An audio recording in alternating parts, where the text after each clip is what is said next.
Hello friends, welcome to hope P S C. നമ്മളിന്ന് പഠിക്കാൻ പോകുന്നത് തീരങ്ങളിലൂടെ എന്ന് പറയുന്ന ചാപ്റ്ററാണ്. 9ാം ക്ലാസ്സിലെ പുതിയ SCERT പാഠപുസ്തകത്തിലെ സോഷ്യൽ സയൻസ് ചാപ്റ്റർ 8 ആണ് തീരങ്ങളിലൂടെ.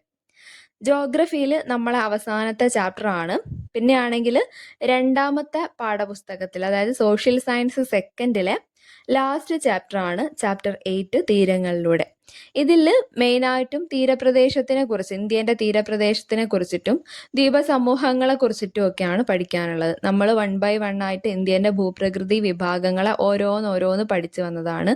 ആദ്യം പർവ്വതം, പിന്നെ സമതലം, പീഠഭൂമി, അങ്ങനെ ഓരോ ഭാഗങ്ങൾ, മരുഭൂമി, അങ്ങനെ ഓരോന്നോരോന്ന് പഠിച്ച് അവസാനത്തെ കാറ്റഗറിയാണ് ഇത് തീരം, അതായത് തീരപ്രദേശങ്ങളും ദ്വീപുകളും.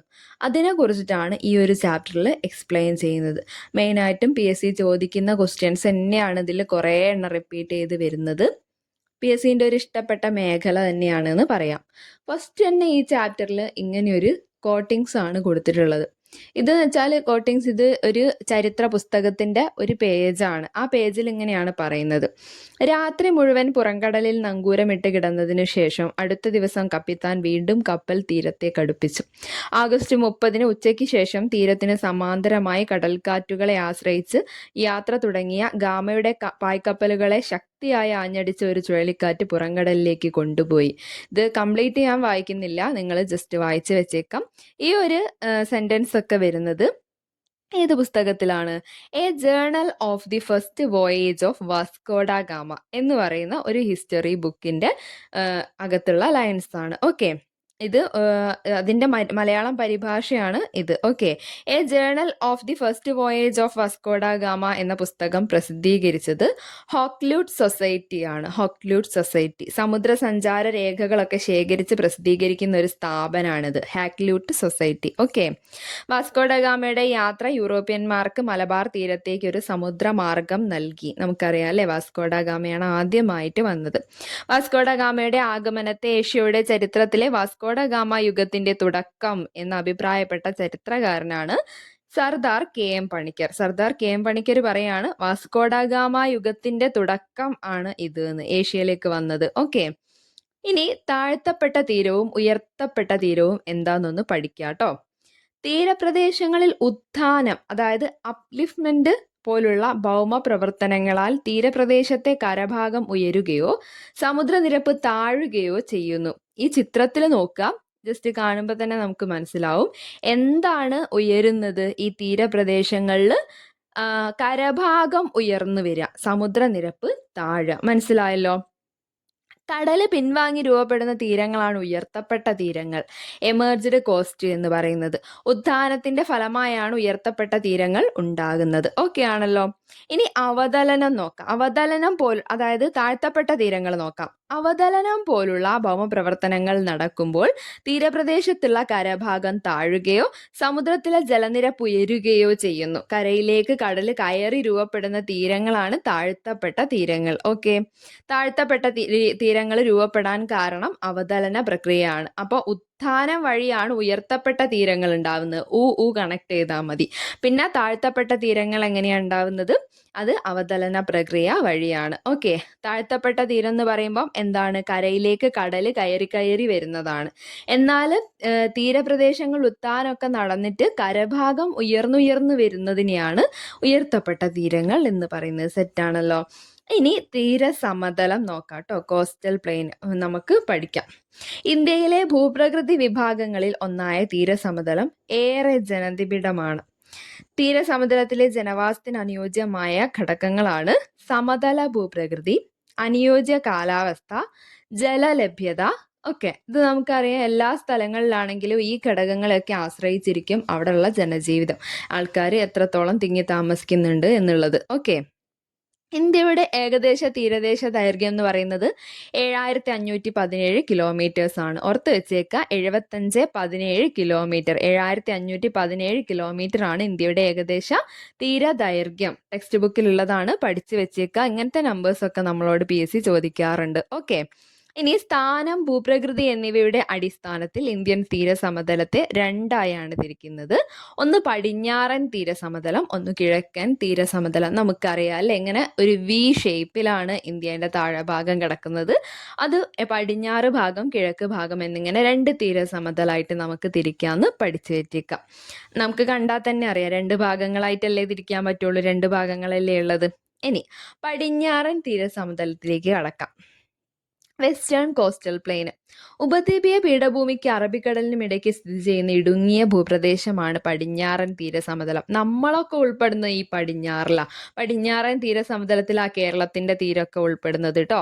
അപ്പൊ ഈ സൈഡ് ലെഫ്റ്റ് ഓർത്ത് വെച്ചേക്കാം. ഗുജറാത്തിലെ കച്ച് മുതൽ കന്യാകുമാരി വരെ പടിഞ്ഞാറൻ തീരസമതലം വ്യാപിച്ചു കിടക്കുന്നു. പടിഞ്ഞാറൻ തീരസമതലത്തിന്റെ ഏകദേശ നീളം എന്ന് പറയുന്നത് 1840 കിലോമീറ്റേഴ്സ് ആണ്. 1840 കിലോമീറ്റേഴ്സ് ആണ്. ഈ പടിഞ്ഞാറൻ തീരസമതലത്തിന്റെ വീതി എത്രയാണ്? 10 കിലോമീറ്ററിനും 15 കിലോമീറ്ററിനും ഇടയിലാണ്. ഈ രണ്ട് സൈഡിലുള്ളത് കമ്പയർ ചെയ്യുന്ന സമയത്ത് കുറവ് വീതി വരുന്നത് നമ്മളെ സൈഡാണ്, കൂടുതൽ വീതി വരുന്നത് അപ്പുറത്തെ കിഴക്കൻ സൈഡാണ്. ഓക്കെ, പടിഞ്ഞാറൻ തീരസമതലം ഒരു താഴ്ത്തപ്പെട്ട തീരമാണ്. നമ്മൾ നേരത്തെ പഠിച്ചു, താഴ്ത്തപ്പെട്ട തീരം എങ്ങനെയാണ് ഉണ്ടാവുന്നത്? അവതലനത്തിൽ കൂടിയാണ്. കണക്ട് ചെയ്യണേ. തീരത്തോട് ചേർന്ന കായലുകൾ പടിഞ്ഞാറൻ തീരസമതലത്തിന്റെ സവിശേഷതയാണ്. തീരത്തിനോട് ചേർന്ന് കായലുകളൊക്കെ കാണപ്പെടുന്നത്, കായല്, ലഗൂണും ഒക്കെ കാണപ്പെടുന്നത് നമ്മളെ തീരത്താണ്, അതായത് പടിഞ്ഞാറൻ തീരസമതലത്തിലാണ്. ഇനി പടിഞ്ഞാറൻ തീരസമതലത്തിനെ 3 ഭാഗങ്ങളായി തിരിക്കാം. ഒന്ന് ഗുജറാത്ത് തീരം, പിന്നെ കൊങ്കൺ തീരം, അതേപോലെ മലബാർ തീരം. മലബാർ തീരത്തിലാണ് നമ്മൾ കേരളമൊക്കെ ഉൾപ്പെടുന്നത്. അപ്പൊ ഗുജറാത്ത്, കൊങ്കൺ, മലബാർ മറന്നുപോവല്ലേ. ഇനി ഗുജറാത്ത് തീരം 1 by 1 ആയിട്ട് ഓരോന്ന് നോക്കാം. ഫസ്റ്റ് വൺ ഗുജറാത്ത് തീരം. റൺ ഓഫ് കച്ച് ചതുപ്പ് പ്രദേശവും കച്ച് സൗരാഷ്ട്ര മേഖലകളുടെ തീരപ്രദേശങ്ങളും ദാമൻ ദിയു, ദാദ്ര നാഗർ ഹവേലി കേന്ദ്രഭരണ പ്രദേശങ്ങളും ഉൾപ്പെടുന്നതാണ് ഗുജറാത്ത് തീരസമതലം എന്ന് പറയുന്നത്. എന്തൊക്കെ ഉൾപ്പെടും? റൺ ഓഫ് കച്ച്, അതേപോലെ സൗരാഷ്ട്ര മേഖലകളുടെയൊക്കെ തീരപ്രദേശം, പിന്നെ എന്താ, ദാമൻ ദിയു, അതേപോലെ ദാദ്ര നാഗർ ഹവേലി, ഈ കേന്ദ്രഭരണ പ്രദേശങ്ങൾ, ഇതൊക്കെ ഉൾപ്പെടുന്നതാണ് ഗുജറാത്ത് തീരസമതലം. ഗുജറാത്ത് തീരസമതലത്തിലെ മത്സ്യബന്ധന ഹാർബർ ആണ് വെരാവൽ. ഇമ്പോർട്ടന്റ് ആണ് വെരാവൽ, ഓർത്ത് വെച്ചേക്ക. എവിടെയാ വെരാവൽ? ഗുജറാത്ത് തീരസമതലത്തിലാണ്. ഓക്കെ, ഗുജറാത്ത് തീരസമതലത്തിലുള്ള ഒരു മത്സ്യബന്ധന ഹാർബറിന്റെ പേരാണ് വെരാവൽ. ടെക്സ്റ്റ് ബുക്കിൽ എടുത്ത് പറഞ്ഞിട്ടുണ്ട്, പഠിച്ചു വെച്ചേക്കാം.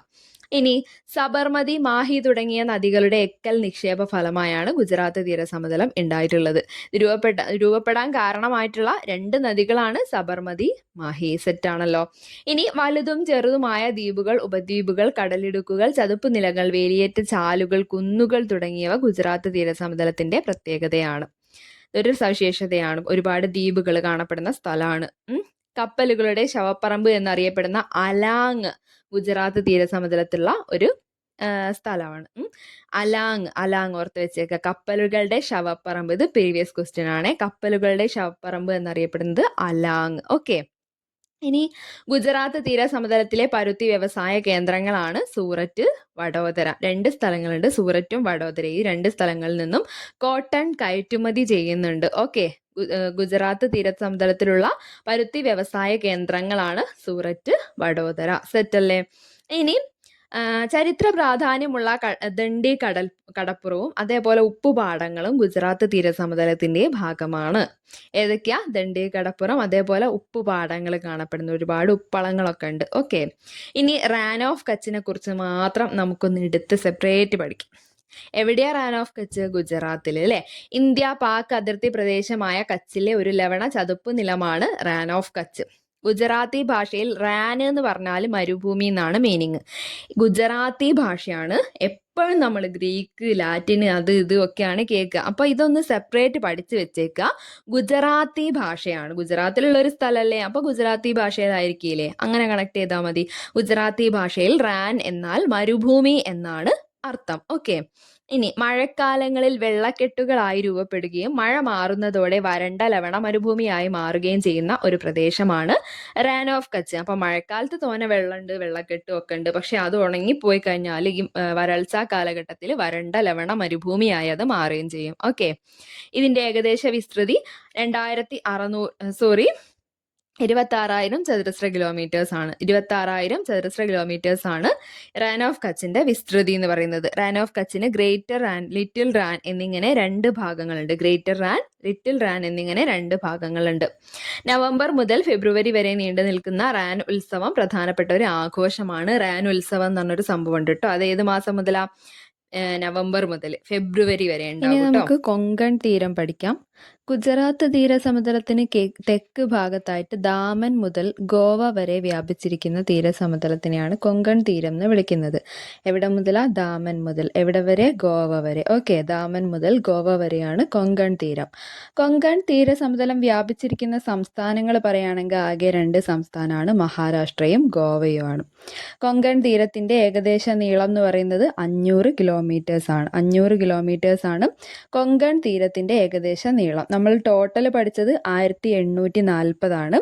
1840 500 ഏതാണ്? കൊങ്കൺ തീരമാണ്. സെറ്റാണല്ലോ. ഇനി പശ്ചിമഘട്ട മലനിരകൾ കൊങ്കൺ തീരത്തിന് സമാന്തരമായി സ്ഥിതി ചെയ്യുന്നത് കൊണ്ട് തന്നെ ഇവിടെ തീരസമതലം വളരെ ഇടുങ്ങിയതാണ്. അപ്പം ഈ പടിഞ്ഞാറ് ഭാഗത്തുള്ളതിൽ തന്നെ ഏറ്റവും ഇടുങ്ങിയ ഭാഗം എവിടെയാണ്? കൊങ്കൺ തീരത്താണ് കാണപ്പെടുന്നത്. കൊങ്കൺ തീരത്തിന്റെ വടക്ക് ഭാഗം മണൽ നിറഞ്ഞ തീരങ്ങളും തെക്ക് ഭാഗം പാറക്കൂട്ടങ്ങൾ നിറഞ്ഞ തീരവുമാണ് കാണുന്നത്. വടക്ക് ഭാഗത്ത് മണൽ നിറഞ്ഞതും തെക്ക് ഭാഗത്ത് പാറക്കൂട്ടങ്ങൾ നിറഞ്ഞതും. ഇനി ക്ലിഫ്, ദ്വീപുകൾ, ബീച്ചുകൾ തുടങ്ങിയ തീരദേശ ഭൂരൂപങ്ങൾ കൊങ്കൺ തീരത്ത് കാണപ്പെടുന്നുണ്ട് കേട്ടോ. ക്ലിഫുകൾ, ദ്വീപുകൾ, ബീച്ചുകൾ. ഇനി കൊങ്കൺ തീരത്തെ പ്രധാനപ്പെട്ട ക്ലിഫാണ് രത്നഗിരി. മഹാരാഷ്ട്രയിലാണ് രത്നഗിരി. ഇത് ഇമ്പോർട്ടൻ്റ് ആയിട്ടുള്ള ഒരു ഫാക്റ്റ് ആണ്. കൊങ്കൺ തീരത്തുള്ള പ്രധാനപ്പെട്ട ക്ലിഫിന്റെ പേരെന്താ? രത്നഗിരി. രത്നഗിരി മഹാരാഷ്ട്രയിലാണ്. അതൊരു ക്ലിഫാണ്. ഇനി ഇന്ത്യയിലെ പ്രധാനപ്പെട്ട വിനോദസഞ്ചാര കേന്ദ്രമായ ഗോവ കൊങ്കൺ തീരത്താണ് സ്ഥിതി ചെയ്യുന്നത്. നമ്മൾ പറഞ്ഞു ദാമൻ മുതൽ ഗോവ വരെയാണ്. അപ്പൊ ഗോവ എവിടെയാ? അത് കൊങ്കൺ തീരത്താണ്. ഓക്കെ, ധാരാളം മഴ ലഭിക്കുന്ന ആർദ്ര കാലാവസ്ഥയാണ് കൊങ്കൺ തീരസമതലത്തിലുള്ളത്. അവിടെ അതുകൊണ്ട് തന്നെ ജൈവവൈവിധ്യ സമ്പന്നമായിട്ടുള്ള ഒരു പ്രദേശമാണ്. പിന്നെ കൊങ്കൺ തീരത്തെ സാമ്പത്തിക പ്രവർത്തനങ്ങൾ കൊണ്ട് സക്രിയമായ മേഖലയാക്കി മാറ്റുന്ന ഘടകങ്ങൾ എന്തൊക്കെയാണെന്ന് ചോദിച്ചാൽ, ഒന്ന് നേവശേവ തുറമുഖം, അതേപോലെ മർമഗോവ തുറമുഖം തുടങ്ങിയ പ്രകൃതിദത്ത തുറമുഖങ്ങളുണ്ട്. 2 ഏതൊക്കെയാ? നവശേവ, മർമഗോവ. ഓക്കെ, നവശേവ എന്ന് വെച്ചാൽ നവി മുംബൈ, മർമഗോവ എന്ന് വെച്ചാൽ ഗോവയിലുള്ള ഒരു തുറമുഖമാണ്. ഓക്കെ, പിന്നെ മാൽപേ മത്സ്യബന്ധന ഹാർബർ, അതേപോലെ കപ്പൽ നിർമ്മാണ ശാലകൾ കാണപ്പെടുന്നുണ്ട്. പിന്നെ ടൂറിസം കേന്ദ്രങ്ങൾ, ഇവിടെയുള്ള വ്യവസായ കേന്ദ്രങ്ങൾ, ഇതൊക്കെ ഉള്ളത് കൊണ്ട് തന്നെ ആ ഒരു മേഖല സാമ്പത്തിക പ്രവർത്തനങ്ങളാൽ വളരെ ആക്റ്റീവ് ആയിട്ടുള്ള ഒരു സ്ഥലമാണ്. ഓക്കെ, ഇനി നമുക്ക് സെന്റ് മേരീസ് ദ്വീപിനെ കുറിച്ച് നോക്കാം. ടെക്സ്റ്റ് ബുക്കിൽ ഇങ്ങനെ ഒരു ബോക്സ് ആക്കിയിട്ട് കൊടുത്തിട്ടുണ്ട്. കർണാടകയിലെ ഉടുപ്പി ജില്ലയിൽ മാൽപേ തീരത്തിന് സമീപം കടലിലായി സ്ഥിതി ചെയ്യുന്ന ചെറുദ്വീപാണ് സെന്റ് മേരീസ് ദ്വീപ്. ഇമ്പോർട്ടൻ്റ് ആണ്. ഏത് സംസ്ഥാനത്താ? കർണാടകയിലാണ്, ഉടുപ്പി ജില്ലയിലാണ്. മാൽപേ തീരത്തിന് സമീപത്തായിട്ട് കടലിലുള്ള ദ്വീപാണ് സെന്റ് മേരീസ് ദ്വീപ്. ഓക്കെ, ദ്വീപ് നിറയെ ഷഡ്ഭുജാകൃതിയിലുള്ള കൽത്തൂണുകൾ പോലുള്ള പാറക്കൂട്ടങ്ങൾ കാണപ്പെടുന്നുണ്ട്. അപ്പൊ ഇതൊക്കെ നമുക്ക് ചോദിക്കാൻ എക്സ്പെക്ട് ചെയ്യാവുന്ന ഒരു ക്വസ്റ്റ്യൻ ആണ്. ഇതുപോലെ ബോക്സിലും ടേബിൾസിലും ഒക്കെ ഉള്ളത് വെരി ഇമ്പോർട്ടൻ്റ് ആണ് കേട്ടോ. അപ്പൊ ദ്വീപ് നിറയെ എന്ത് കാണുന്നു? ഷഡ്ഭുജാകൃതിയിലുള്ള കൽത്തൂണുകൾ കാണപ്പെടുന്നുണ്ട്. ഓക്കെ, കൽത്തൂണുകൾ പോലുള്ള പാറക്കൂട്ടങ്ങൾ കാണപ്പെടുന്നുണ്ട്.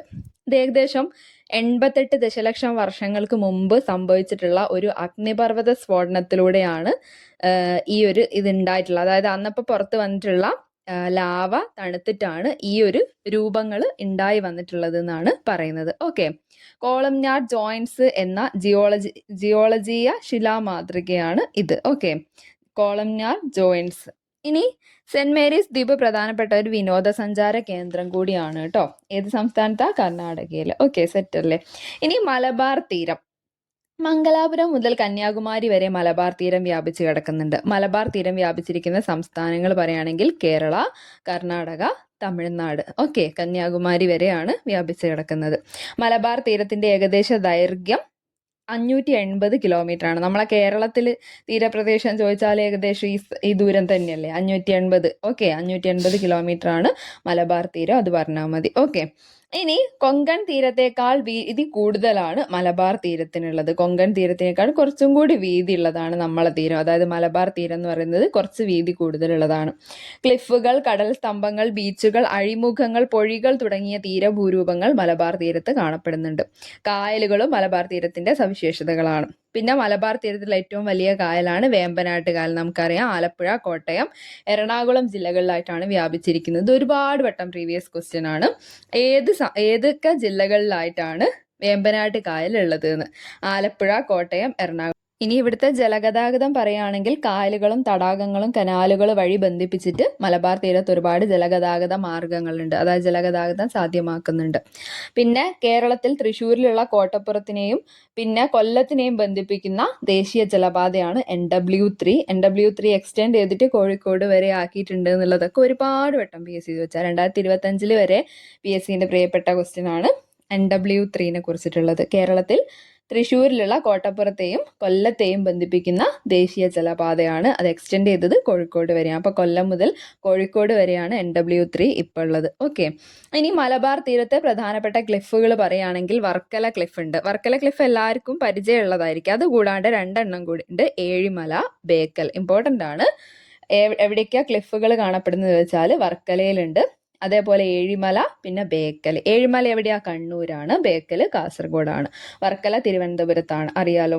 പിന്നെ മലബാർ തീരത്തുള്ള പ്രധാനപ്പെട്ട ബീച്ചുകൾ പറയുകയാണെങ്കിൽ Muzhappilangad beach, Chavakkad beach, Kovalam beach. Okay, Muzhappilangad, Chavakkad, Kovalam. Muzhappilangad എന്ന് പറയുന്നത് കണ്ണൂർ ജില്ലയിലാണ്, ചാവക്കാട് തൃശ്ശൂരാണ്, കോവളം തിരുവനന്തപുരത്താണ്. തീരദേശത്തുള്ള തണ്ണീർത്തടങ്ങളും കായലുകളും ദേശാടന പക്ഷികളുടെ പ്രജനന കേന്ദ്രങ്ങളാണ്. അതേപോലെ മലബാർ തീരത്തുള്ള പ്രധാനപ്പെട്ട പക്ഷി സങ്കേതങ്ങൾ പറയുകയാണെങ്കിൽ കടലുണ്ടി, കുമരകം, പാതിരാമണൽ. കടലുണ്ടി കോഴിക്കോട് കറക്റ്റ് പറയാൻ പറ്റില്ല, എക്സാക്ട് കോഴിക്കോട് നമ്മളെ മലപ്പുറത്തിൻ്റെയും കോഴിക്കോടിൻ്റെയും ബോർഡറിലായിട്ടാണ്. പിന്നെ കുമരകം കോട്ടയത്താണ്, പാതിരാമണൽ ആലപ്പുഴയിലാണ്. ഓർത്തേച്ചേക്ക, കടലുണ്ടി, കുമരകം, പാതിരാമണൽ. ഇനി മലബാർ തീരത്തുള്ള പ്രധാനപ്പെട്ട സാമ്പത്തിക പ്രവർത്തന കേന്ദ്രങ്ങൾ ചോദിക്കുകയാണെങ്കിൽ നാഞ്ചിനാട്, കുട്ടനാട്. നാഞ്ചിനാടും കുട്ടനാടും കോൾ നിലങ്ങളും അടങ്ങുന്ന നെല്ലറകളുണ്ട്. പിന്നെ അതേപോലെ നീണ്ടകര, മുനമ്പം, പൊന്നാനി, ബേപ്പൂർ. എവിടേക്കാ? നീണ്ടകര, മുനമ്പം, പൊന്നാനി, ബേപ്പൂർ. ഈ സ്ഥലങ്ങളിൽ മത്സ്യബന്ധന ഹാർബറുകളുണ്ട്. ഓക്കെ, ഇനി കിഴക്കൻ തീരസമുദ്രത്തിലേക്കാണ് നമ്മൾ നോക്കാൻ പോകുന്നത്. Eastern coastal plain. പൂർവ്വഘട്ടത്തിനും ബംഗാൾ ഉൾക്കടലിനും മധ്യഭാഗത്തായിട്ടാണ് ഇത് സ്ഥിതി ചെയ്യുന്നത്. താരതമ്യേന വീതി കൂടിയ തീരസമതലങ്ങളാണ് കിഴക്കൻ തീരസമതലം എന്ന് പറയുന്നത്. നമ്മൾ നേരത്തെ ഈ കമ്പാരിസൺ പറഞ്ഞതാണ്. പടിഞ്ഞാറിനെ അപേക്ഷിച്ച് കിഴക്ക് തീരത്തിന് കുറച്ച് വീതി കൂടുതലാണ് കേട്ടോ. കിഴക്കൻ തീരസമതലം മഹാനദി ഡെൽറ്റ പ്രദേശം മുതൽ കന്യാകുമാരി വരെയാണ് വ്യാപിച്ചിരിക്കുന്നത്. നമ്മളെ കിഴക്ക്, അതായത് ആ വീന്റെ ഓപ്പോസിറ്റ് സൈഡാണ് കിഴക്കൻ തീരസമതലം. മനസ്സിലായില്ലേ? ഇതാ ഈ ചിത്രത്തിൽ നോക്കുക, ഇപ്പുറത്തെ സൈഡ്. ഓക്കെ, ഇനി കിഴക്കൻ തീരസമുദ്രത്തിന്റെ ഏകദേശ നീളം എന്ന് പറയുന്നത് 1800 കിലോമീറ്റേഴ്സ് ആണ്. 1800. മഹാനദി, കൃഷ്ണ, ഗോദാവരി, കാവേരി തുടങ്ങിയ ഉപദ്വീപീയ നദികളുടെ നിക്ഷേപണ പ്രക്രിയയുടെ ഫലമായിട്ടാണ് കിഴക്കൻ തീരസമുദ്രം ഫോം ചെയ്തിട്ടുള്ളത്. ഏതൊക്കെ നദികളാന്ന് ഓർത്ത് വെച്ചേക്കാം? മഹാനദി, കൃഷ്ണ, ഗോദാവരി, കാവേരി. സെറ്റാണല്ലോ. ഇനി കിഴക്കൻ തീരസമതലം ഒരു ഉയർത്തപ്പെട്ട തീരമാണ്, അതായത് എമേർജ്ഡ് കോസ്റ്റ് ആണ് ഇത് കേട്ടോ. പിന്നെ മഹാനദി, കൃഷ്ണ, ഗോദാവരി, കാവേരി എന്നീ നദികളുടെ ഡെൽറ്റകൾ ഉൾപ്പെട്ടതാണ് കിഴക്കൻ തീരസമതലം. ഈ കിഴക്കൻ തീരസമുദ്രത്തിന് 2ആയി പിന്നെയും ക്ലാസിഫൈ ചെയ്യാൻ പറ്റും. വടക്കൻ സിർക്കാർസ്, കോറമാൻഡൽ. അപ്പം നമ്മൾ നേരത്തെ പഠിച്ചു ഏതൊക്കെയാ? ഗുജറാത്ത് തീരം, കൊങ്കൺ തീരം, മലബാർ തീരം എന്നിങ്ങനെയാണ് പടിഞ്ഞാറൻ തീരസമുദ്രത്തിനെ ക്ലാസിഫൈ ചെയ്തത്. ഇവിടെ ഇപ്പോൾ കിഴക്കൻ തീരസമുദ്രത്തിനെ വടക്കൻ സിർക്കാർസ്, കോറമാൻഡൽ തീരം എന്നിങ്ങനെ 2ആയിട്ടാണ് ക്ലാസിഫൈ ചെയ്യുന്നത്. സെറ്റാണല്ലോ. ഫസ്റ്റ് വൺ, വടക്കൻ സിർക്കാർസ് തീരം. അതെന്ന് പറഞ്ഞാൽ മഹാനദി ഡെൽറ്റ മുതൽ കൃഷ്ണ ഡെൽറ്റ വരെയാണ് വ്യാപിച്ചിരിക്കുന്നത്. മഹാനദിയുടെ ഡെൽറ്റ മുതൽ കൃഷ്ണാനദിയുടെ ഡെൽറ്റ പ്രദേശം വരെ വ്യാപിച്ചിരിക്കുന്നതാണ് വടക്കൻ സിർക്കാർസ് എന്ന് പറയുന്നത്.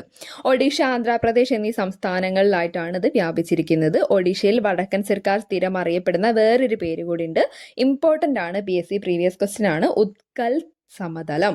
ഉത്കൽ തീരം അല്ലെങ്കിൽ ഉത്കൽ സമതലം എന്നറിയപ്പെടുന്നത് ഒഡീഷയുടെ തീരപ്രദേശമാണ്. വടക്കൻ സിർക്കാർസിൽ തന്നെ ഉൾപ്പെടുന്ന ഒഡീഷയുടെ തീരപ്രദേശത്തിന്റെ വേറൊരു പേരാണ് ഉത്കൽ തീരം.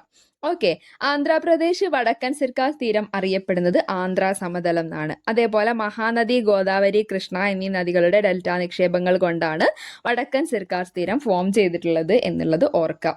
ഇനി ആന്ധ്രയിൽ സ്ഥിതി ചെയ്യുന്ന കിഴക്കൻ തീരത്തുള്ള പ്രധാനപ്പെട്ട തടാകമാണ് കൊല്ലേരു തടാകം. കൊല്ലേരു തടാകം കേട്ടിട്ടുണ്ടാവല്ലോ, ആന്ധ്രാപ്രദേശിലാണ്. ആന്ധ്രാപ്രദേശ് സ്ഥിതി ചെയ്യുന്ന കിഴക്കൻ തീരത്തുള്ള പ്രധാനപ്പെട്ട തടാകമാണ് കൊല്ലേരു തടാകം. മഹാനദി ഡെൽറ്റയ്ക്ക് തെക്ക് ഭാഗത്തായാണ് ചിൽക്ക തടാകം സ്ഥിതി ചെയ്യുന്നത്. നമുക്ക് എല്ലാവർക്കും അറിയാം ചിൽക്ക തടാകം ഒഡീഷയിലാണ്. ഇന്ത്യയിലെ ഏറ്റവും വലിയ ലവണ തടാകമാണ് ചിൽക്ക തടാകം എന്ന് പറയുന്നത്. കിഴക്കൻ തീരസമതലത്തിൽ സ്ഥിതി ചെയ്യുന്ന ഏറ്റവും വലിയ തടാകമാണ് ചിൽക്ക തടാകം. അപ്പൊ എവിടെയാണത്? ഒഡീഷ സംസ്ഥാനത്തിലാണ്. ഇനി കിഴക്കൻ തീരങ്ങളിൽ തുറമുഖങ്ങൾ കുറവാണ്. വടക്കൻ സിർക്കാസ് തീരത്തിലെ പ്രധാനപ്പെട്ട തുറമുഖങ്ങളാണ് വിശാഖപട്ടണം, അതേപോലെ മസൂലിപട്ടണം. 2 പട്ടണങ്ങളാണെന്ന് ഓർക്കുക, വിശാഖപട്ടണവും മസൂലിപട്ടണവും. ഇത് രണ്ടുമാണ് വടക്കൻ സിർക്കാസ് തീരത്തിലുള്ള പ്രധാനപ്പെട്ട തുറമുഖങ്ങൾ. ആന്ധ്രാപ്രദേശിലാണ്. ഓക്കെ, ഇനി വടക്കൻ സിർക്കാസ് തീരത്തിലുള്ള ജനങ്ങളുടെ സാമ്പത്തിക പ്രവർത്തന കേന്ദ്രങ്ങൾ പറയുകയാണെങ്കിൽ ഒന്ന് ശ്രീകാകുളം, അതേപോലെ ഈസ്റ്റ് ഗോദാവരി, വെസ്റ്റ് ഗോദാവരി. ഈ 3 പറയുന്നത് നെല്ലറകളാണ്. ശ്രീകാകുളം, ഈസ്റ്റ് ഗോദാവരി, വെസ്റ്റ് ഗോദാവരി തുടങ്ങിയ നെല്ലറകൾ. ഇനി തുറമുഖങ്ങൾ ഏതൊക്കെയാ നോക്കാം. വിശാഖപട്ടണം, മസൂലിപട്ടണം നമ്മൾ പഠിച്ചു അല്ലേ. വിശാഖപട്ടണം, മസൂലിപട്ടണം 2 മത്സ്യബന്ധന തുറമുഖങ്ങൾ. ഇതൊക്കെയാണ് സാമ്പത്തിക പ്രവർത്തന കേന്ദ്രങ്ങൾ ഇവിടെയുള്ള. ഇനി കോറമാൻഡൽ തീരം പഠിക്കാം കേട്ടോ. കൃഷ്ണ ഡെൽറ്റ മുതൽ കന്യാകുമാരി വരെ ആ താഴെ ഭാഗത്ത്, അതായത് കിഴക്ക് ഭാഗത്ത് താഴെ കാണുന്നതാണ് കോറമാൻഡൽ തീരം. അങ്ങനെ പറയുന്നത് കൃഷ്ണ ഡെൽറ്റ മുതൽ കന്യാകുമാരി ഡെൽറ്റ വരെയാണ്. ഇനി കാവേരി നദി ഡെൽറ്റയും കോറമാൻഡൽ തീരത്തിന്റെ ഭാഗമായിട്ടുള്ളതാണ്. അതേപോലെ കോറമാൻഡൽ തീരത്തെ നെൽകൃഷിക്ക് അനുയോജ്യമായ മണ്ണിനത്തിന്റെ പേരാണ് ഡെൽറ്റ എക്കൽ മണ്ണ്. ഡെൽറ്റ എക്കൽ മണ്ണ് എന്ന് വെച്ചാൽ എന്താ?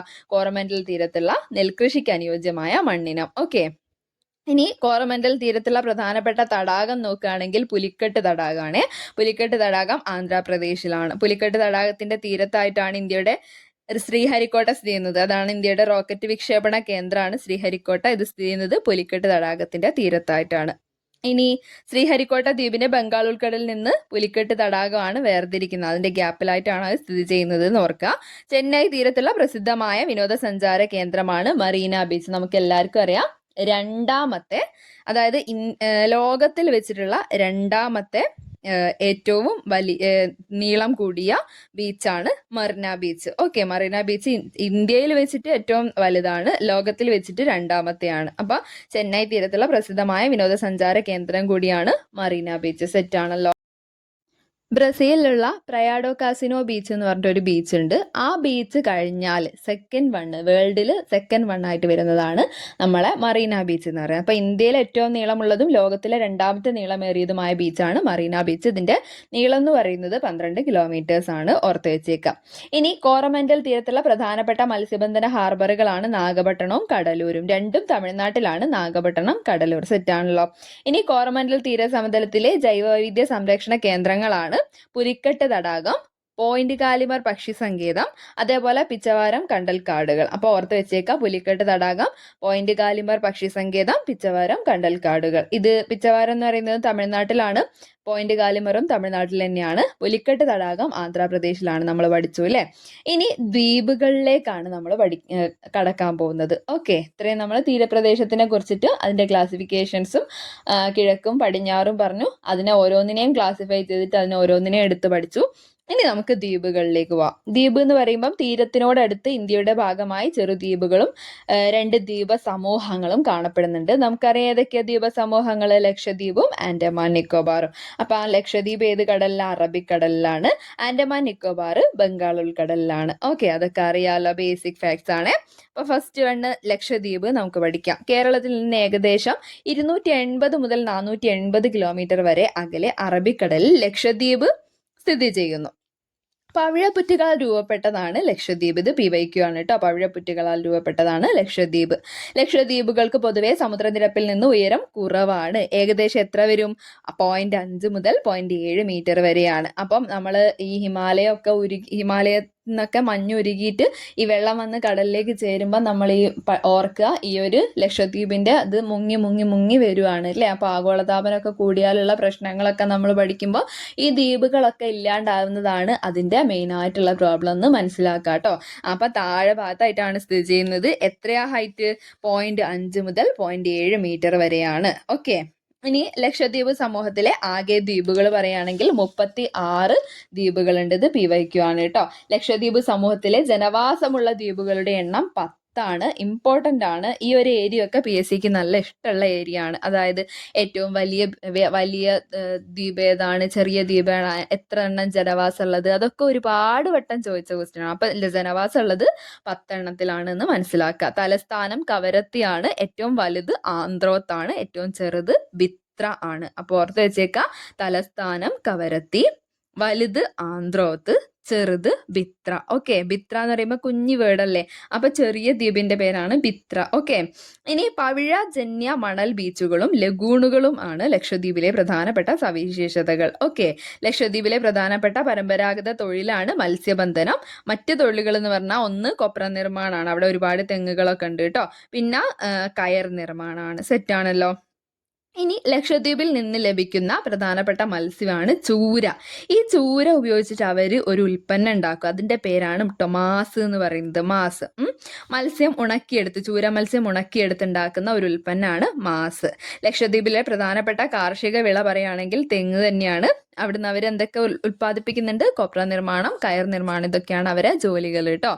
ഇനി വിനോദസഞ്ചാരമാണ് ലക്ഷദ്വീപിലെ പ്രധാനപ്പെട്ട സാമ്പത്തിക സ്രോതസ്. സ്കൂബ ഡൈവിംഗ് പോലുള്ള സാഹസിക വിനോദങ്ങളും ലക്ഷദ്വീപിൽ ഉണ്ട്. ഓക്കെ, ഇനി ലഗൂണുകൾ എന്താന്ന് നോക്കാം. കടൽ തീരങ്ങളിൽ മണൽത്തിട്ടകളാലോ പവിഴപ്പുറ്റുകളാലോ കടലിൽ നിന്നും വേർതിരിക്കപ്പെട്ടിട്ടുള്ളതും ആഴം കുറഞ്ഞതുമായ ജലാശയങ്ങളാണ് ലഗൂണുകൾ. അതിലേക്ക് നമുക്ക് ഇറങ്ങി പോവാൻ വേണ്ടിയിട്ടൊക്കെ പറ്റും. ആഴം കുറവാണ് ഉണ്ടാവുക അല്ലേ, നമുക്ക് അതിന്റെ അടിഭാഗം കാണാൻ വേണ്ടി പറ്റും. ലക്ഷദ്വീപിന്റെ ഒക്കെ ഫോട്ടോസും അങ്ങനെ വീഡിയോസ് ഒക്കെ നമ്മൾ എടുത്തു നോക്കുക എന്നുണ്ടെങ്കിൽ കാണാൻ പറ്റും. ലഗൂണുകൾ പോലുള്ള ഒരുപാട് സ്ഥലങ്ങളുണ്ട്. ആഴം കുറവുള്ള നമുക്ക് നടന്ന് ചെല്ലാൻ പറ്റുന്ന സ്ഥലങ്ങൾ. കടൽ തീരങ്ങളിൽ മണൽത്തിട്ടകളാലോ പവിഴപ്പുറ്റുകളാലോ കടലിൽ നിന്നും വേർതിരിക്കപ്പെട്ടിട്ടുള്ള ആഴം കുറഞ്ഞ ജലാശയങ്ങളാണ് ലഗൂണുകൾ. സെറ്റാണല്ലോ. അഗത്തി ദ്വീപും ലഗൂണും ആണ് ഈ പിക്ചറിൽ കാണിച്ചിരിക്കുന്നത്. ഇനി നമുക്ക് പവിഴദ്വീപുകൾ പഠിക്കാം കേട്ടോ. കോറൽ പോളിപ്പുകൾ എന്നറിയപ്പെടുന്ന സൂക്ഷ്മ സമുദ്രജീവികളുടെ മൃത അവശിഷ്ടങ്ങൾ അടിഞ്ഞുകൂടിയിട്ടാണ് പവിഴപ്പുറ്റ് രൂപം കൊള്ളുന്നത്. എന്തിൻ്റെ? കോറൽ പോളിപ്പുകൾ. ഈ ജീവിന്റെ പേര് ഓർത്ത് വെച്ചേക്കാൻ നമുക്ക് എക്സ്പെക്ട് ചെയ്യാവുന്ന ഒരു ക്വസ്റ്റ്യൻ ആണ്. കോറൽ പോളിപ്പുകൾ എന്നറിയപ്പെടുന്ന സമുദ്രജീവികളുടെ മൃത അവശിഷ്ടങ്ങൾ, അത് ചത്തിട്ടുള്ള അവശിഷ്ടങ്ങൾ അടിഞ്ഞുകൂടിയിട്ടാണ് പവിഴപ്പുറ്റ് ഉണ്ടാവുന്നത്. ഓക്കെ, കോറലുകളുടെ സ്രവമായ കാൽഷ്യം കാർബണേറ്റ് പവിഴപ്പുറ്റുകൾ രൂപപ്പെടുന്നതിന് സഹായിക്കുന്നുണ്ട്. കടൽ നിരപ്പിന് മുകളിൽ ഉയർന്നു നിൽക്കുന്ന പർവ്വത തലപ്പുകളുണ്ട്. അതിൽ പവിഴപ്പുറ്റുകൾ വളർന്നിട്ടാണ് പവിഴദ്വീപുകൾ ഉണ്ടായി വരുന്നത്. ജീവനുള്ള കോറൽ പോളിപ്പുകൾ ഓറഞ്ച്, മഞ്ഞ, പച്ച എന്നിങ്ങനെ ഓരോരോ ഡിഫറെന്റ് കളേഴ്സിലൊക്കെ കാണപ്പെടുന്നുണ്ട്. അത് ചത്തു കഴിയുമ്പോൾ അതിൻ്റെ ആ ഒരു മൃതാവശിഷ്ടത്തിൽ നിന്ന് ഈ ദ്വീപുകൾ, അതായത് ഈ പവിഴപ്പുറ്റുകൾ ഉണ്ടായി വരുന്നു.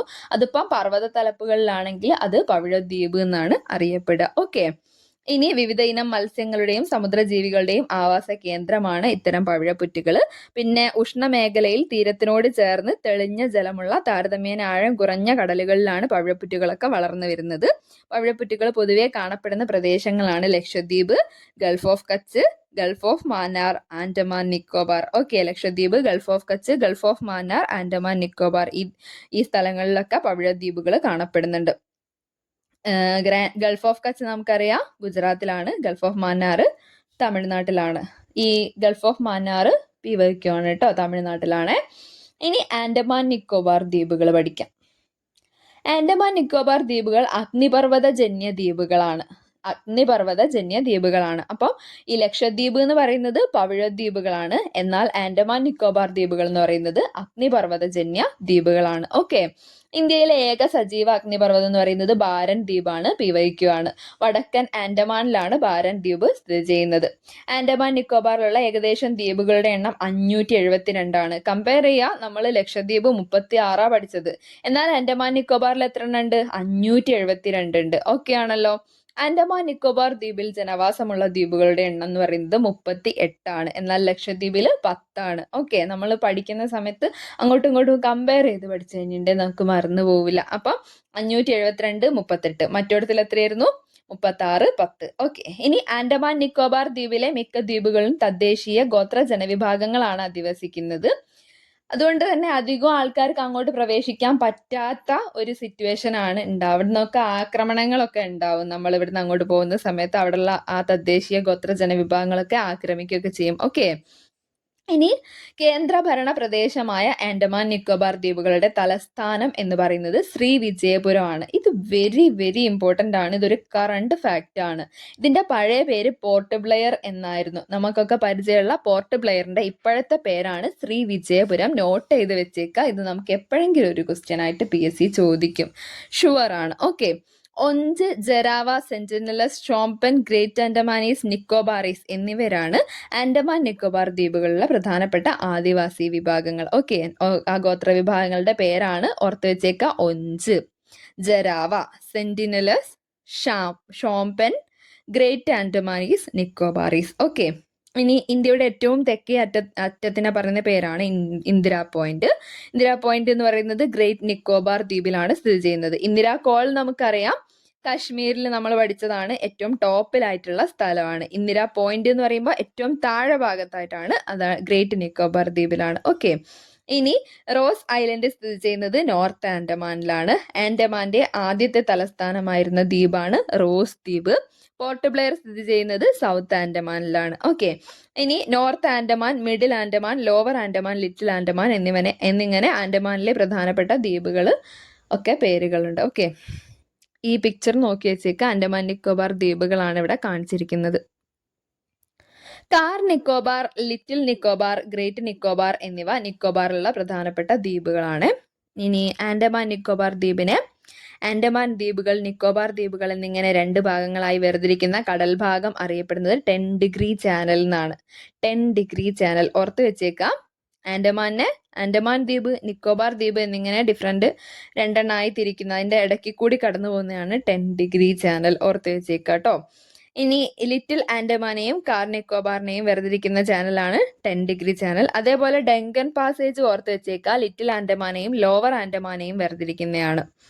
അതേപോലെ ഗ്രേറ്റ് നിക്കോബാർ എന്ന് പറയുമ്പോൾ നിക്കോബാർ ദ്വീപ സമൂഹത്തിലുള്ള ഏറ്റവും വലിയ ദ്വീപാണ് ഗ്രേറ്റ് നിക്കോബാർ. ഗ്രേറ്റ് പേര് തന്നെ ഉണ്ട്, ഗ്രേറ്റ് ആണെന്നുള്ളത്. അപ്പൊ ഏറ്റവും വലുതാണ് ഗ്രേറ്റ് നിക്കോബാർ. സെറ്റ് ആണല്ലോ. പിക്ചർ ഓർത്ത് വെച്ചേക്കാട്ടോ.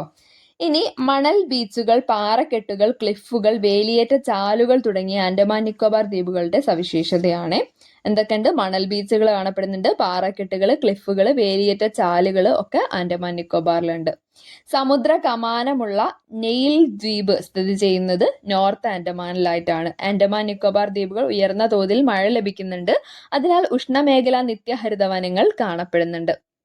ഉഷ്ണമേഖല നിത്യഹരിത വനങ്ങൾ. ഈ സമുദ്ര കമാനം ഓർത്ത് വെച്ചേക്കാൻ നെയിൽ ദ്വീപിലാണ്. നെയിൽ ദ്വീപ്. ഓക്കെ. ഇനി പവിഴപ്പുറ്റുകൾ, ബീച്ചുകൾ, ചുണ്ണാമ്പുകൾ, ഗുഹകൾ തുടങ്ങിയവ ആൻഡമാൻ നിക്കോബാർ ദ്വീപുകളിലെ വിനോദസഞ്ചാര കേന്ദ്രങ്ങളാണ്. ഇനി തീര ഭൂരൂപങ്ങൾ പഠിക്കാം. ഭൂരൂപീകരണം എന്ന് വെച്ചാൽ എന്താ? ഓരോരോ ഫോംസ് അല്ലേ നമ്മൾ പഠിച്ചു കഴിഞ്ഞാണ്. കാറ്റ് കാരണം, ഹിമാനി കാരണം, നദിയൊക്കെ കാരണം ഭൂരൂപീകരണം സംഭവിക്കാം. തീരപ്രദേശത്തുള്ള ഭൂരൂപീകരണ സഹായിയാണ് തിരമാല. ഈ തിരമാല വഴിയാണ് ക്ലിഫ്, സമുദ്ര ഗുഹകൾ, സമുദ്ര കമാനം, അതേപോലെ സമുദ്ര സ്തംഭങ്ങളൊക്കെ ഫോം ചെയ്യുന്നത്. ക്ലിഫ് എന്ന് വെച്ചാൽ ശരിക്കും എന്താ? സമുദ്രനിരപ്പിൽ നിന്നും ഉയർന്നു നിൽക്കുന്ന ചെങ്കുത്തായിട്ടുള്ള കരഭാഗത്തിനെയാണ് ക്ലിഫ് എന്ന് പറയുന്നത്. എന്താണ്? സമുദ്രനിരപ്പിൽ നിന്നും ഒരു നിശ്ചിത ഹൈറ്റിൽ ഉയർന്നു നിൽക്കുന്ന ചെങ്കുത്തായ കരഭാഗമാണ് ക്ലിഫ്. അതേപോലെ സമുദ്ര ഗുഹകളുണ്ട്. സമുദ്ര ഗുഹ എന്ന് പറയുമ്പം സമുദ്രത്തിലേക്ക് തള്ളി നിൽക്കുന്ന തീരശിലാഭാഗത്ത് തിരമാലയുടെ അപരദനം കാരണം 2 വശത്തിൽ നിന്നും സമുദ്ര ഗുഹകൾ രൂപപ്പെട്ടു വരുന്നു. അതേപോലെ സമുദ്ര കമാനുണ്ട്. കമാനം എന്ന് പറയുമ്പോൾ തീരശിലകളുടെ ഇരുവശത്തായിട്ട് രൂപപ്പെടുന്ന സമുദ്ര ഗുഹകൾ പിന്നി അപരദനം സംഭവിച്ചിട്ട് കമാനാകൃതി കൈവരിക്കുന്നതിനെയാണ് സമുദ്ര കമാനം എന്ന് പറയുന്നത്. അതേപോലെ സമുദ്ര സ്തംഭങ്ങളുണ്ട്. ഈ സമുദ്ര കമാനത്തിന്റെ മേൽക്കൂര ഭാഗം പോയിട്ട് അവിടെ ആ ഒരു കുത്തനുള്ള തൂണ് പോലെ കാണപ്പെടുന്നതാണ് സമുദ്ര സ്തംഭങ്ങൾ. പിന്നെ ബീച്ചുകളും പൊഴികളും എന്ന് വെച്ചാൽ എന്താണ്?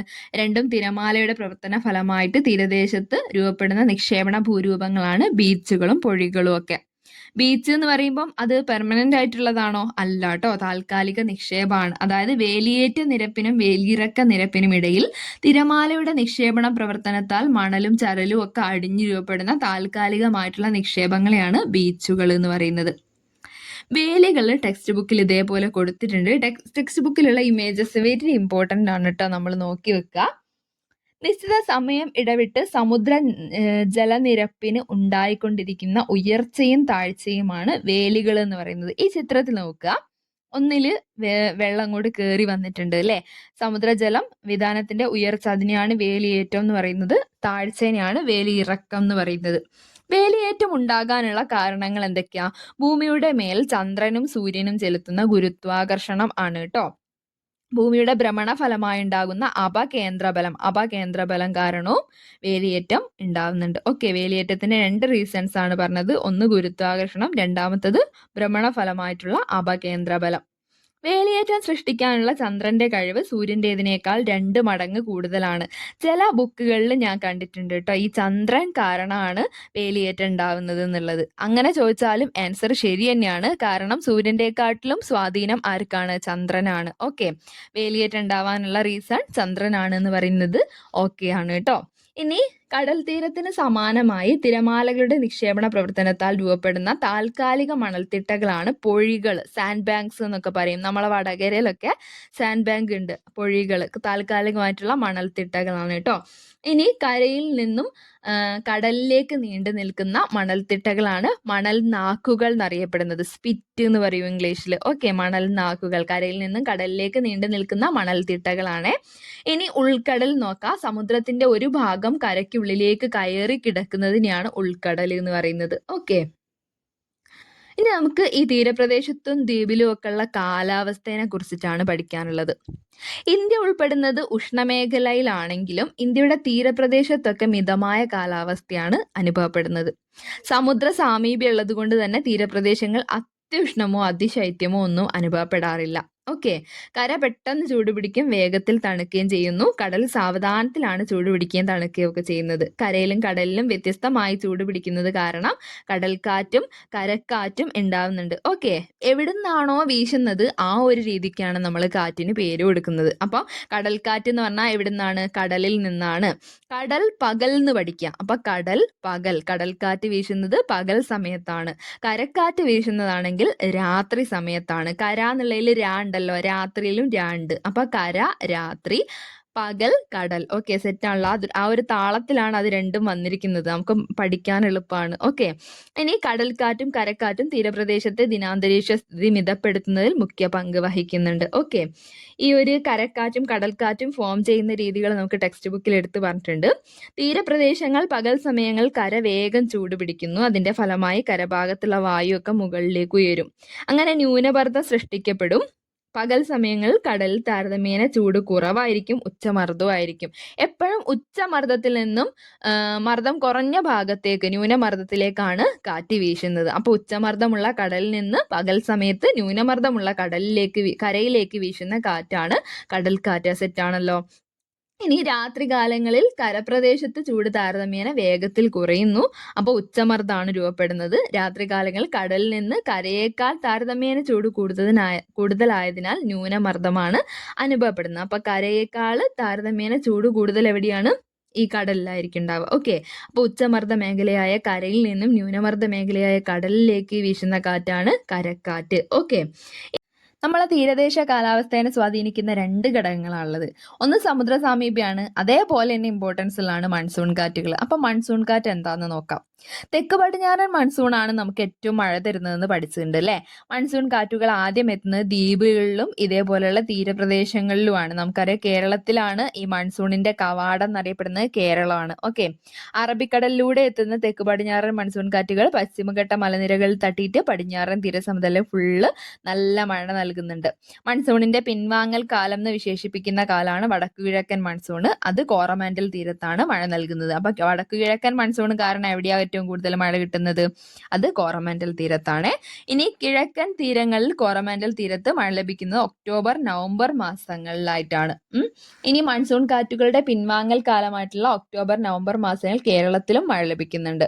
പിന്നെ കേരളത്തിൽ വടക്കുകിഴക്കൻ മൺസൂൺ മഴക്കാലം അറിയപ്പെടുന്നത് തുലാവർഷം എന്നാണ്. നമ്മൾ കോഡ് വെച്ചൊക്കെ പഠിച്ചു കഴിഞ്ഞ കാര്യമാണ് അല്ലെ, തുലാവർഷവും കാലവർഷവും ഒക്കെ. ഓക്കെ, കാലവർഷം എന്നറിയപ്പെടുന്നത് കാലവർഷം കാലൻ ഇടക്കിടക്ക് തെക്കോട്ട് എടുക്കും. അപ്പൊ തെക്കു പടിഞ്ഞാറൻ മൺസൂൺ, കാലവർഷം ഇടയ്ക്ക് എന്ന് പറയുമ്പം എടവപ്പാതി. ഈ 3 പറയുന്നത് തെക്ക് പടിഞ്ഞാറൻ മൺസൂണിന്റെ പേരാണ്.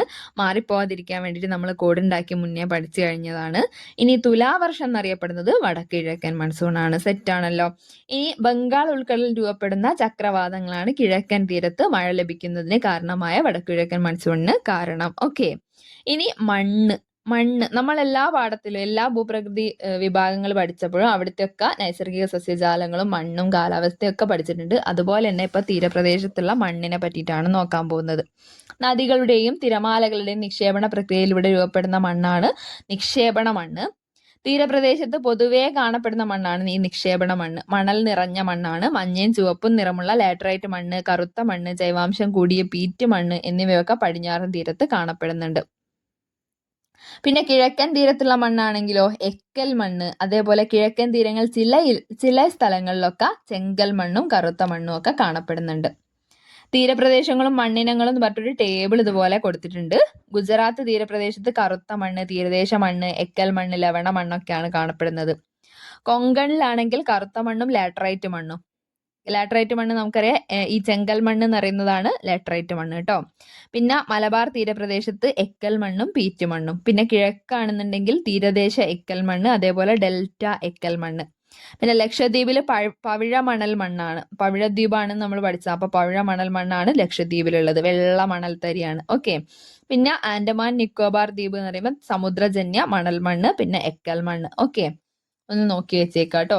ഇനി സസ്യജാലങ്ങളിലേക്ക് കടക്കാം. ഇന്ത്യയുടെ തീരദേശങ്ങളിൽ സമാനമായ കാലാവസ്ഥ അനുഭവപ്പെടുന്നതിന് കാരണങ്ങൾ എന്ന് പറഞ്ഞാൽ ഇന്ത്യ ഉഷ്ണമേഖലയിൽ സ്ഥിതി ചെയ്യുന്നത് കൊണ്ടും അതേപോലെ സമുദ്ര സാമീപ്യം കൊണ്ടുമാണ്. അപ്പൊ കാലാവസ്ഥയിൽ സമാനതയൊക്കെ ഉള്ളത് കൊണ്ട് തന്നെ തീരപ്രദേശങ്ങളിലും പൊതുവെ ഈ സസ്യജാലങ്ങളിൽ ഒരുപാട് സമാനതകൾ കാണപ്പെടുന്നുണ്ട്. വരണ്ട തീരദേശ സസ്യങ്ങളും ആർദ്ര തീരദേശ സസ്യങ്ങളും ഉണ്ട് എന്ന് മനസ്സിലാക്കുക. ഫസ്റ്റ് വൺ വരണ്ട തീരദേശ സസ്യങ്ങളാണ്. അങ്ങനെ പറയുമ്പോൾ തീര മണൽപ്പരപ്പുകളിലെ സസ്യങ്ങളും തീരദേശ പാറക്കെട്ടുകളിലെ സസ്യങ്ങളും ഒക്കെ ഉൾപ്പെടും. ആർദ്ര തീരദേശ സസ്യങ്ങൾ എന്ന് പറയുമ്പോൾ കണ്ടൽക്കാടുകളുണ്ട്, അതേപോലെ ലവണ ചതുപ്പ് നിലങ്ങളിലെ സസ്യങ്ങളുണ്ട്, പിന്നെ കടൽ പായലുകൾ കാണപ്പെടുന്നുണ്ട്, കടൽ സസ്യങ്ങൾ, കോറൽ സസ്യങ്ങൾ, ഇതൊക്കെ ആർദ്ര തീരദേശ സസ്യങ്ങളാണ്. ഓക്കെ, അങ്ങനെ രണ്ടായിട്ടാണ് ക്ലാസിഫൈ ചെയ്തത്. അതിൽ ഓരോന്നിലും വരുന്നത് നോക്കി വെച്ചേക്കാട്ടോ. സ്വാഭാവിക സസ്യജാലങ്ങളെക്കാൾ കൂടുതലായി തെങ്ങും വാഴയും നെല്ലും പച്ചക്കറികളും ഒക്കെ കൃഷി ചെയ്യുന്നുണ്ട്. ഈ കാർഷിക വിളകളൊക്കെ തീരദേശത്തുണ്ട് എന്ന് മനസ്സിലാക്കുക. ഇനി കണ്ടൽക്കാടുകൾ നോക്കാം. ഉഷ്ണമേഖലാ തീരങ്ങളിൽ സാധാരണയായി വളരുന്ന ലവണജല ചതുപ്പ് സസ്യങ്ങളാണ് കണ്ടലുകൾ. കണ്ടലുകൾ വളരുന്ന മണ്ണിന്റെ പേരെന്താ? പീറ്റ് മണ്ണ് കേട്ടോ. പീറ്റ് മണ്ണിലാണ് കണ്ടൽ വളരുന്നത്. ഇന്ത്യൻ തീരപ്രദേശങ്ങളിലുള്ള കണ്ടൽക്കാടുകളുടെ ഏകദേശ വ്യാപ്തി എന്ന് പറയുന്നത് 380 കിലോമീറ്റേഴ്സ് ആണ്. ഇന്ത്യയിലെ ഏറ്റവും വലിയ കണ്ടൽക്കാട് വെസ്റ്റ് ബംഗാളിലാണ്. വെസ്റ്റ് ബംഗാളിലുള്ള ഗംഗാ ഡെൽറ്റ പ്രദേശമായിട്ടുള്ള സുന്ദർബൻ ഡെൽറ്റ. വേൾഡ് ഫസ്റ്റ് ആയിട്ടുള്ള കണ്ടൽക്കാടാണ് ഈ സുന്ദർബൻ ഡെൽറ്റ എന്ന് പറയുന്നത്. ഇന്ത്യയിലെ ഏറ്റവും വലിയ കണ്ടൽക്കാടുമാണ്. ഓക്കെ, വിവിധ ഇനം മത്സ്യങ്ങളുടെയും ജലജീവികളുടെയും പ്രജനന ആവാസ കേന്ദ്രങ്ങളാണ് ഈ കണ്ടൽക്കാടുകൾ.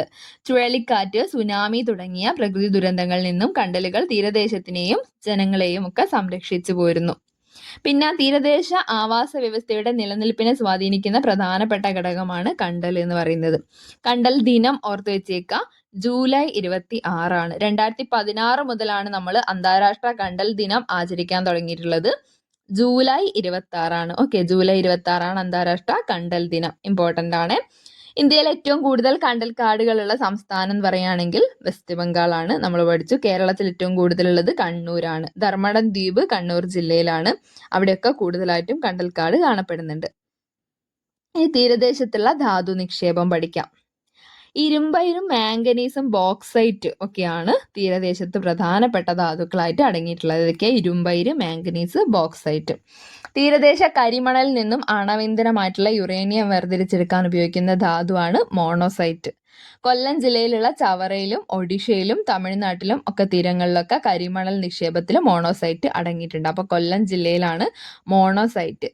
അതേപോലെ എറണാകുളം, ചവറ, അതേപോലെ ഒഡീഷയിലുള്ള തീരത്തും തമിഴ്നാട്ടിലുള്ള തീരത്തും ഒക്കെ എന്തുണ്ട് എന്നാ പറയുന്നത്? കരിമണലില് മോണസൈറ്റ് നിക്ഷേപം അടങ്ങിയിട്ടുണ്ട്. ഓക്കെ, ഈ തീരപ്രദേശത്തുള്ള ജനജീവിതം നോക്കുകയാണെങ്കിൽ അവിടെ പൊതുവെ ജനസംഖ്യ കൂടുതലാണ് കേട്ടോ. ജനസംഖ്യയും ജനസാന്ദ്രതയും ഒക്കെ കൂടുതലായിട്ടുള്ള സ്ഥലമാണ് ദ്വീപുകൾ എന്നൊക്കെ ഈ തീരപ്രദേശം എന്നൊക്കെ പറയുന്നത്. ഓക്കെ, തീരപ്രദേശത്തൊക്കെ ഇങ്ങനെ ജനം ദ്വിവിഡമാവാൻ കാരണങ്ങളുണ്ട്.